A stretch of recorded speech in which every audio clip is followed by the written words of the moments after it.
অন্যের বিপদ যদি দেখেন, এটার জন্য একটা দোয়া আছে।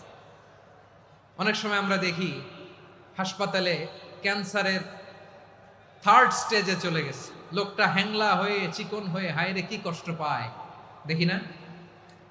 বিষ্ণু বলে একটা দোয়া যদি কেউ অন্যের কোনো বিপদ দেখে পড়ে, ওই বিপদ তার জীবনে কখনো আসবে না। শুনবেন?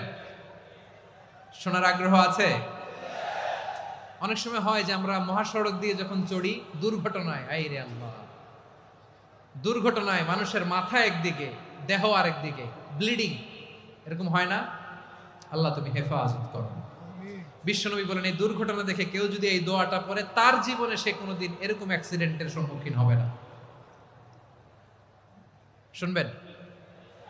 বিশ্বনবী বলেন অন্যের বিপদ দেখে কেউ যদি পড়ে, আলহামদুলিল্লাহিল্লাযী আফানি মিম্মা বতালাকা বিহি ওয়া ফাদ্দালানি আলা কাসীরিম মিম্মান খালাকা তাফদীলা, মানে প্রশংসা সে আল্লাহর, যে আল্লাহ তাআলা তোমাকে যেই জিনিস দিয়ে পরীক্ষা করেছে, আমাকে ওইটা থেকে বাঁচিয়ে দিয়েছে।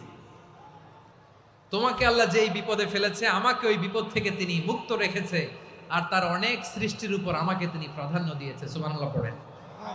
যে কোনো বিপদ, কারো ক্যান্সার দেখে যদি এই দোয়াটা আপনি বিশ্বাসের সাথে পড়েন, জীবনে কোনোদিন ক্যান্সার রোগে আক্রান্ত হবেন না।